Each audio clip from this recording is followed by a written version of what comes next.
Have you ever felt like you're dragging a shadow of your past everywhere you go? Do you catch yourself reacting the same way, stuck in the same patterns, living as someone you no longer want to be?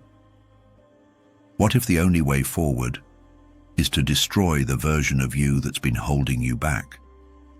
Before we dive deep into the wisdom of Stoicism and self-transformation, make sure to subscribe.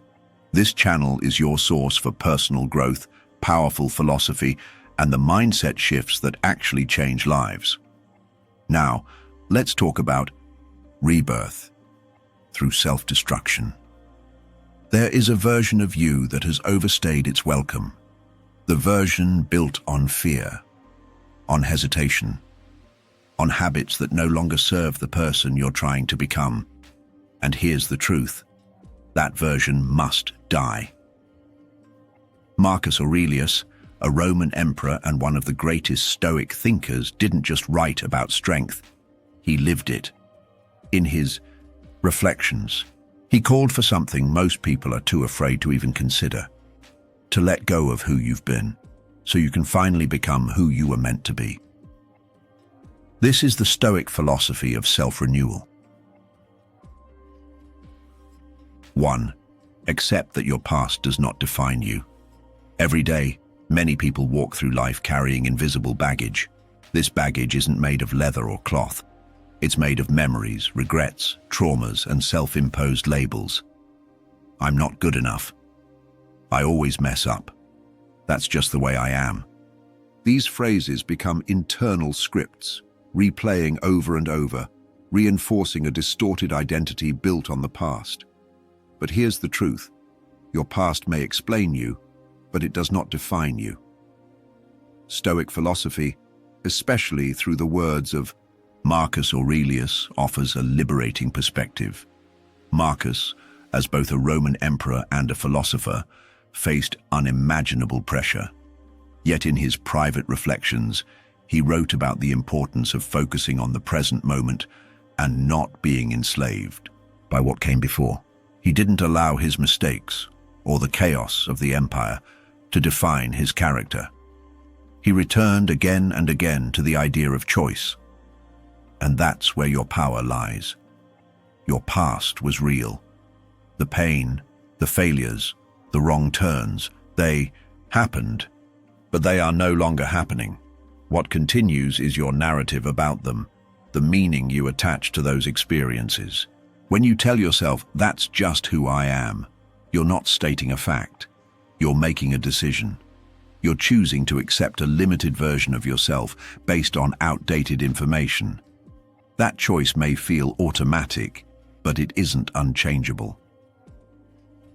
The Stoics believed in radical self-responsibility. They didn't deny hardship, but they insisted that how you respond to hardship is what ultimately shapes you. So if your past includes betrayal, heartbreak, or humiliation, the question isn't, "Why did that happen to me?" but "Who am I becoming because of it?"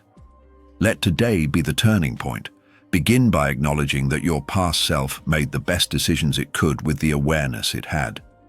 You were doing your best, even when you stumbled. Now, you have more insight, more strength, more vision. That means you're capable of making new choices that break the cycle. Accepting that your past doesn't define you doesn't mean denying it. It means reframing it. Every pain becomes a lesson. Every loss becomes a pruning that made space for growth. Every mistake becomes proof that you were brave enough to try. But none of it has the right to dictate your future unless you hand. It depends, so stop reacting as if you are a prisoner of yesterday. You are not a product of your past. You are the architect of your future. And architects don't build masterpieces out of fear. They build with purpose. They choose materials intentionally. They follow a blueprint that aligns with what they want to create, not with what they've torn down. Let today be the day you stop living as a reaction to your past and start living as a creation of your future. 2. Voluntary death of the old self. Imagine standing at the edge of a threshold. Behind you is everything you've known, habits, patterns, roles you've played, the identity you've clung to. Ahead of you lies the unknown, the person you want to become. The space between the two is where transformation happens. But for that to occur, something must die. Epictetus, the Stoic philosopher, once said, "First say to yourself what you would be, and then do what you have to do." This quote isn't merely motivational, it's a blueprint for becoming. It tells you that clarity must come first. You must define the new self you want to embody. Then, and only then, can you begin the difficult work of change. And that work? It begins with the voluntary death of your old self. This isn't just poetic metaphor, it's a psychological and philosophical necessity. You cannot grow without shedding. Just as a snake must release its old skin to allow for growth, you must release outdated versions of yourself. But unlike a snake, your shedding is not instinctive, it's intentional. You must choose to let go. But here's the thing, this process is not polite, it's not gentle, it's war. And the battleground is your own inner dialogue. The old self won't go quietly. It will whisper comforting lies. You've always been this way. Change is too hard. What if people don't accept the new you? These thoughts are not your enemy. They're your training partners. They exist to test your resolve. Will you surrender to the familiar, or will you fight for the future? Killing the old self doesn't mean rejecting every part of your past. It means retiring the parts that no longer serve your highest potential. Maybe it's the version of you who settled for less, or the one who was constantly apologizing for taking up space, or the one who believed that peace meant silence. That person had a role, but their time is up. You don't owe them loyalty, you owe yourself growth. Think of it like burning an old script. For years, you've followed the same lines, played the same character, but now you're the writer. You get to create a new narrative, and that requires letting go of the old one entirely. If you cling to both, you'll be torn. You can't live fully as your future self while dragging the corpse of your past self. This death isn't about punishment, it's about liberation. When you let the old self die, you make room for something truer, wiser, stronger. You become who you were. Always meant to be beneath the layers of fear and conditioning. You don't change by pretending you're someone else. You change by unbecoming who you're not. So ask yourself, who would I be without the story of my limitations? Without the guilt, the self-doubt, the people-pleasing? Who would I be if I believed I was worthy right now, without proving anything? When you can answer that, even a little, you've already started the transformation. The old self will resist. Let it. Resistance is proof that the process is working. Keep choosing the new you, moment by moment. Choose it when you speak. Choose it when you show up. Choose it when you say no. Choose it when you rise again, even when it's hard. This is not an easy path, but it is a powerful one. And every step you take away from the old self is a step closer to the life that's waiting for you. 3. Challenge your thoughts or be controlled by them. That voice in your head, the one whispering that you're not good enough, not strong enough, not worthy, is not your own. It's an echo, a residue of past criticisms, failures, and wounds. Maybe it came from a harsh parent, a toxic relationship, or years of internalizing societal expectations. Regardless of its origin, one thing is certain. If you never confront this voice, it will define you. Stoicism teaches us that our power lies not in what happens to us, but in how we respond to what happens. That includes how we respond to our thoughts. Just because a thought appears in your mind doesn't mean it's true. Just because it's familiar doesn't mean it's right. The unexamined mind can become a prison, but awareness is the key. Marcus Aurelius once wrote, "You have power over your mind, not outside events." Realize this, and you will find strength. He didn't say, ignore your thoughts. He said, recognize your power over them. And that begins with challenging them. When a negative thought arises, I'll never succeed. No one respects me. I'm too old, too broken, too late. Pause and ask, is this true? Is this useful? Most of the time, the answer is no. Reframing is not about deluding yourself. It's about taking the reins of your inner narrative. You can say, this is hard and I might fail. Or you can say, this is hard and I will grow. Both are technically true, but only one fuels progress. Talking back to your limiting beliefs doesn't make you arrogant, it makes you aware. It makes you the gatekeeper of your own mind. Epictetus taught that we are not disturbed by things, but by our interpretation of things. That includes our self-perception. If your mind has been programmed to think small, you must reprogram it to see clearly. That means identifying where the belief came from and deciding whether it serves you anymore. It also means being willing to sit with discomfort. Doubting your own thoughts can feel like pulling the rug out from under your identity. But this is where transformation happens. When you realize that voice of doubt is just a ghost from the past, you can finally start to live in the present. Meditation, journaling, therapy, these are all tools to help separate you from your thoughts. But none of them work unless you're willing to step back and look at those thoughts objectively. The Stoic doesn't fear his inner world, he inspects it.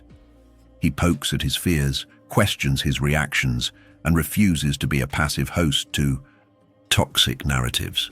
Remember, if you don't challenge your thoughts, they will control you. You'll act on them without realizing it. You'll avoid opportunities, sabotage relationships, and live smaller than you were meant to, all because you took every passing thought as gospel. But once you begin to question, to challenge, to reframe, everything changes. You move from victim to creator. You stop living under the weight of old stories and start writing new ones. That is the Stoic path, not to silence the mind, but to master it. 4. Burn the comfort zone to the ground. There is a seductive safety in routine, waking up at the same time, taking the same route to work, doing the same things day in and day out, predictable, familiar, comfortable. But comfort is not your friend. It is a padded cage, a silent trap that lulls you into stagnation while convincing you that you're doing just fine. The Stoics understood this deeply. Comfort dulls the edge of human potential. Seneca advised his students to practice discomfort deliberately, to sleep on the floor, to wear rough clothes, to eat plain food. Not because he romanticized suffering, but because he understood that the soul grows stronger in adversity. Modern life has made it easy to avoid hardship. With the click of a button, we can summon entertainment, food, distraction. But what we gain in ease, we often lose in resilience. Every moment you choose comfort over growth, you reinforce a habit of retreat. And when real challenges inevitably appear, as they always do, you'll be less prepared to face them. To grow, you must choose discomfort. Not just when it's convenient, but especially when it's not. Wake up earlier than you want to. Have that difficult conversation, take on that task you've been avoiding. Voluntary hardship isn't about masochism, it's about training. Each act of discomfort is a rep in the mental gym. It's a signal to your mind that fear does not rule you. Discipline starts where motivation dies. Motivation is fleeting. It comes and goes with your mood. But discipline shows up regardless. The Stoic doesn't wait to feel like acting. He acts. He trains himself to show up not because it's easy, but because it's right. Burning the comfort zone means embracing the unfamiliar. It means saying yes to new challenges, new environments, and new parts of yourself. It means redefining success, not as ease or perfection, but as persistence and progress. Growth is found in the stretch, in the strain, in the stumble followed by the step forward. And here's the truth. Everything you want, confidence, mastery, fulfillment, exists just beyond what's comfortable. Your potential lies on the other side of fear. So stop coddling yourself. Stop waiting for the right time. Step into the unknown, again and again and again. The Stoic path is not one of passive acceptance. It is one of active engagement with life's trials. Burn the comfort zone to the ground, and from its ashes, rise stronger, wiser, and more alive than ever before. 5. Take full responsibility, radical ownership.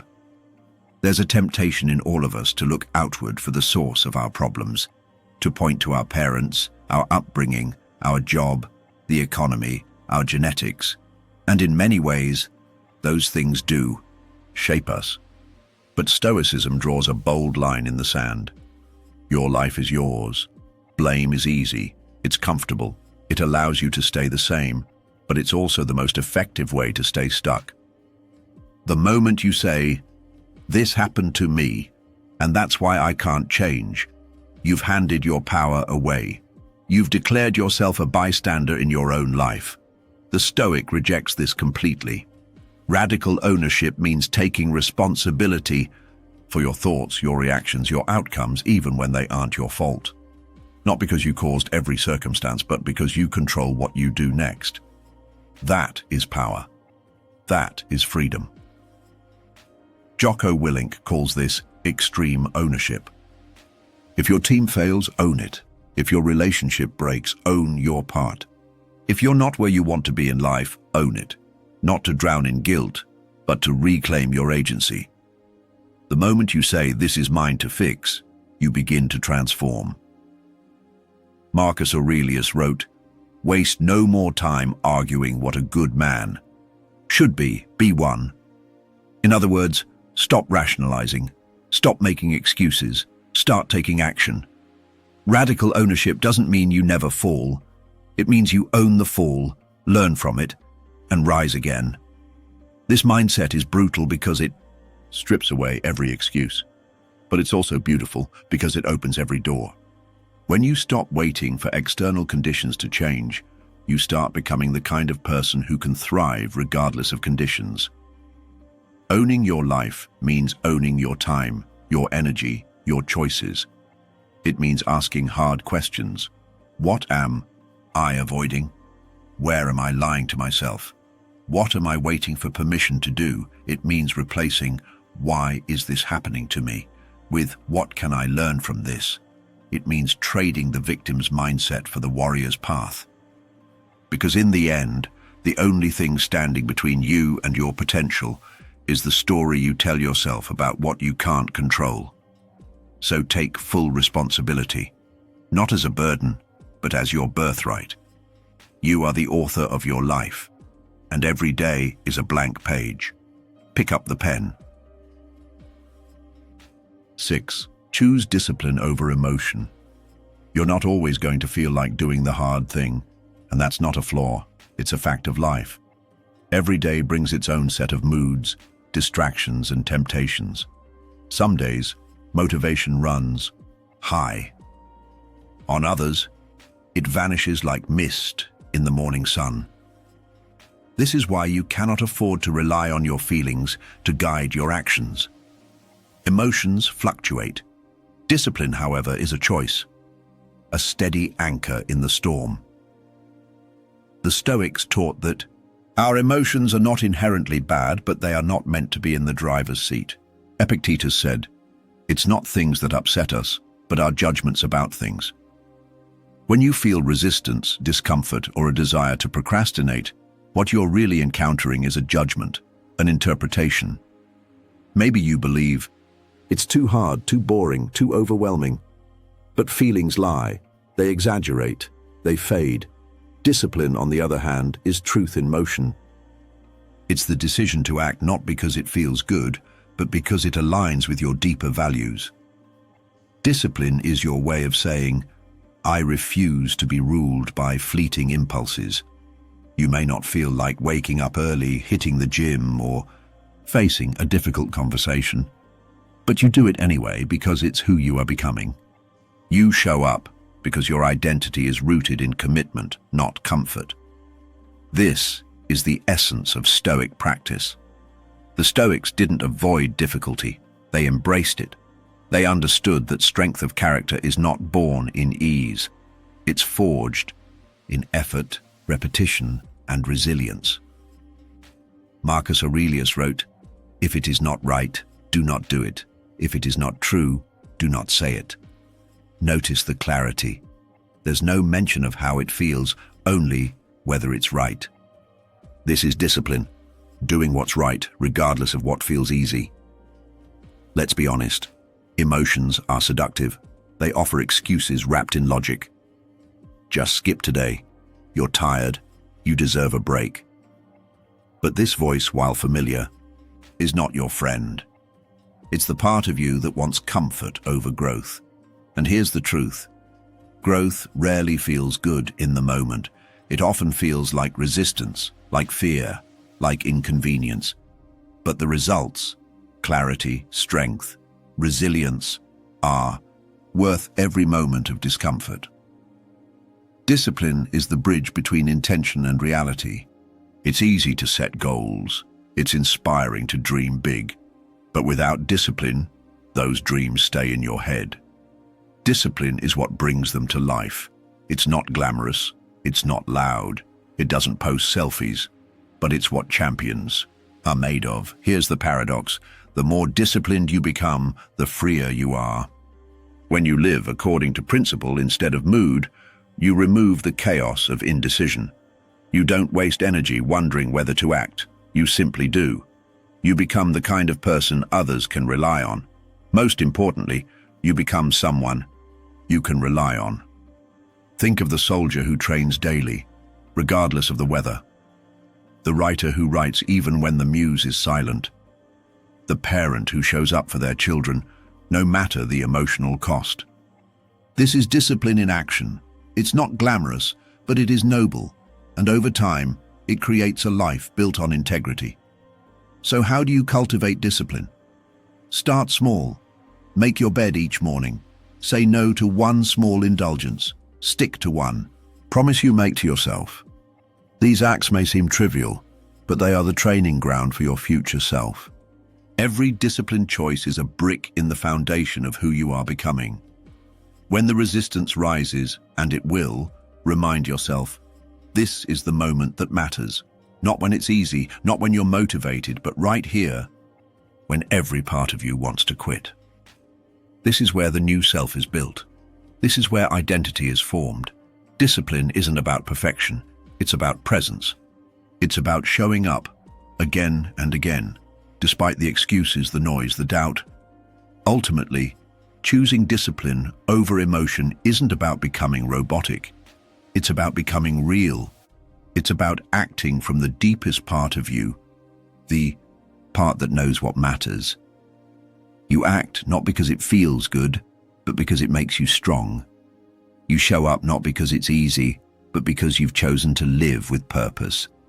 Let others be ruled by feelings. Let them wait for motivation. You have a higher standard. You have a code. You have discipline. And that changes everything. 7. Stay humble, stay open. One of the greatest barriers to personal growth is the belief that you've already arrived, that you already know enough, that your perspective is complete. It's a subtle trap, and it feeds the ego like nothing else. But the truth is, the moment you decide you've got it all figured out is the moment you stop growing. And for the Stoic, that's unacceptable.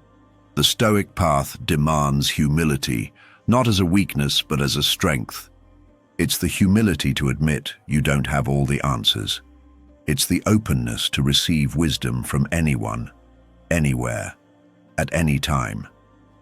Marcus Aurelius, despite being Emperor of Rome, wrote to himself daily, reminding himself to stay grounded. He didn't see his power as proof of wisdom. In fact, he treated it as a constant test of his ability to remain humble. This is the paradox of real wisdom. The more you learn, the more you realize how much you don't know. Socrates, perhaps the greatest philosopher in history, was famous for saying, "I know that I know nothing." Not because he was ignorant, but because he understood that true knowledge begins with questioning. It begins with emptying your cup. In Zen teachings, there's a story of a student who visits a master, eager to show what he knows. As the student talks endlessly, the master pours him tea. He keeps pouring even after the cup is full. "Stop!" the student exclaims. "It's overflowing!" The master replies, "Yes, like this cup, you are full of your own opinions. How can I show you anything unless you first empty your cup? This story isn't just for monks in temples, it's for you here and now. You can't grow if you believe your current worldview is the ultimate truth. The world is complex. People are nuanced. Reality doesn't fit neatly into your ideas. The more you cling to what you think you know, the more blind you become to what's actually true. Staying humble means staying open. Open to learning. Open to change. Open to being wrong. Yes, especially that last one. Being wrong isn't shameful, it's human, it's necessary. The Stoics welcome correction because it helped them grow. Epictetus said, "If anyone can refute me, show me I'm making a mistake or looking at things from the wrong perspective, I'll gladly change. It's the truth I'm after." That's not weakness, that's strength. That's the strength of someone who values truth over ego, who would rather grow than win an argument, who isn't afraid to ask questions, even of themselves, and that's a vital part of staying humble, questioning your own assumptions, your thoughts, your beliefs, even your emotional reactions. Ask yourself, why do I believe this? Where did this idea come from? What if I'm wrong? These questions don't make you uncertain. They make you wise.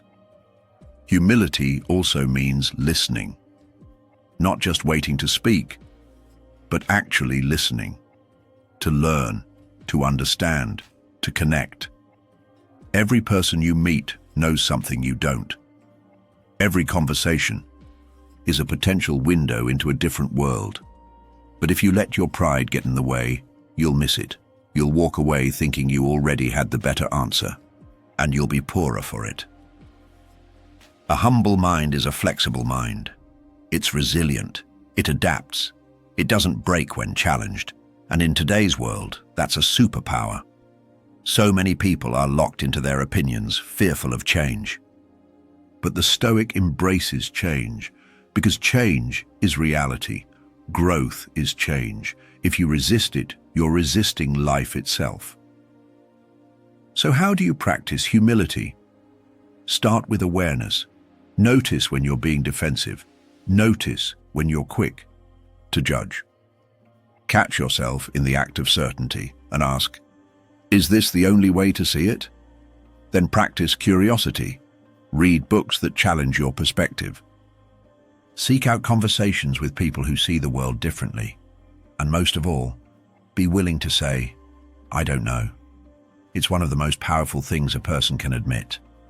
Humility doesn't mean self-deprecation. It doesn't mean thinking less of yourself. It means thinking of yourself accurately, not as all-knowing, but as ever-evolving. You can be confident and humble. You can stand firm in your values while remaining open to growth. The Stoics would remind you, you're a student first, always. Life is the teacher, and the moment you stop learning, you stop living fully. That's why humility is not optional on this path, it's essential. It's what keeps the door open to wisdom, to clarity, to transformation. So stay humble, stay open. Be the kind of person who says, teach me. Not just in classrooms, but in the quiet moments of life. Let every challenge, every failure, every unexpected insight remind you there's always more to learn, because true wisdom doesn't come from having the right answers. It comes from never stopping the search. 8. Embrace the edge. find strength in discomfort. You have to lean into the fire. This is not metaphorical fluff. It's the raw truth of transformation.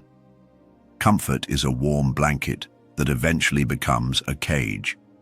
Growth doesn't come from repeating what's easy. It's forged in friction, in the crucible of stress and challenge. If you want to become stronger, mentally, physically, spiritually, you must embrace discomfort, not tolerate it. Embrace it. Start with small acts of resistance. Take cold showers, not because they're trendy or because someone on social media said they optimize your dopamine, but because they teach your mind that it can override the body's instinct to retreat. Each shiver is a reminder. I can choose courage over comfort. Cold showers teach you to breathe through stress, to stay calm in chaos. They are daily rituals of resilience. Practice silence, not just outer silence, but inner stillness. We live in a world saturated with noise, notifications, opinions, distractions. Silence is uncomfortable for many because it confronts us with ourselves. But within that silence lies truth. Sit in it, meditate, reflect. Let your inner voice speak. It might whisper what you've been avoiding, fears, desires, unresolved pain. But facing it is how you transcend it. Silence isn't emptiness, it's clarity. Say no to the easy path. The easy route promises pleasure, but it rarely delivers purpose. When you always take the easier option, skipping the workout, avoiding the hard conversation, numbing out instead of feeling, you're training yourself to be fragile. The hard path is the one that changes you. It's the workout when you're exhausted. It's the no when you want to people please. It's the choice to try again after you've failed. Seek what makes you uncomfortable. This is the compass of growth. Are you afraid of public speaking? Volunteer to speak. Hate vulnerability? Open up. Nervous to start that business? Take that. Risk? Tell the truth. That's your direction. Discomfort isn't danger. It's a signal that you've reached the border of who you've been. Cross it. That's where your power is waiting. The new self, the version of you that is disciplined, strong, present, and purposeful, is not built in pleasure. It is built in pressure. Just as muscles grow by being torn and repaired, your character grows by being tested and strengthened. You become courageous by doing the thing that scares you. You become disciplined by choosing what's right over what's easy. Every time you step into discomfort, you shed an old weakness and replace it with new strength, so lean into the fire. Wake up earlier than you want. Say no to instant gratification. Have the difficult conversations. Sit in silence when others rush to speak. Walk into the cold, the unfamiliar, the challenge, and realize this is where transformation happens. Your edge is not a wall, it's a beginning. 9. Live as if time is running out, because it is. Marcus Aurelius, one of the greatest Stoic philosophers and emperors, wrote with brutal clarity, "You could leave life right now. Let that determine what you do and say and think." This isn't a morbid reflection. It's a wake-up call. A life lived as if it will last forever becomes a life wasted on later. We postpone our dreams, our changes, our truths. We assume we'll have time. But the truth is, time doesn't belong to us. It's borrowed. And the due date is unknown.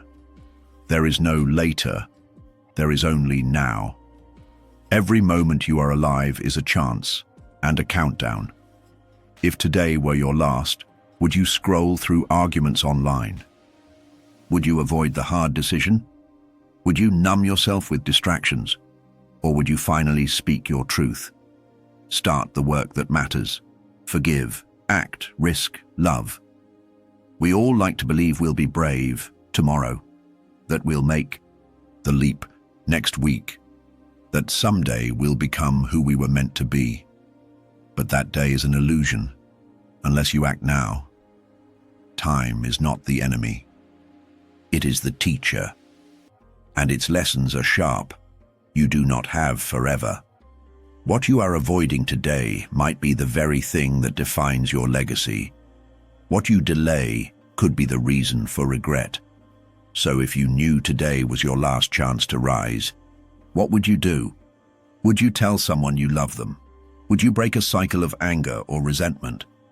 Would you finally write the book, build the business, ask the question, or take the risk? Would you stop living safely and start living authentically? Then do it. Live today not in fear, but in urgency. Let the awareness of mortality sharpen your focus. Let it cut away the trivial and expose the essential. Stop waiting to feel ready, because no one ever truly does. The secret is that action creates readiness. Courage is not the absence of fear. It's doing what matters despite it. Every day is a canvas. Every hour is a choice. Will you spend it creating something meaningful, or watching it slip away while you hesitate? The Stoics didn't tell us to fear death. They told us to remember it. Because only when we remember death can we fully commit to life. Only when we see the hourglass running out do we stop wasting grains of sand on meaningless distractions. So live now, love now, act now, change now. Let urgency refine you, not rush you. Let mortality empower you, not scare you. Let today be the day you stop existing and start living. The clock is ticking. And that's not a reason to panic. It's a reason to rise. You will not stumble into transformation. You must choose it. And that choice begins with the death of the version of you that no longer serves your purpose. Kill the fear. Kill the doubt. Kill the excuses. Let it all burn, so something stronger can rise from the ashes. If this message resonated, subscribe now and step into your new self with every video we share. Your transformation is not a someday thing. It starts today. It starts now.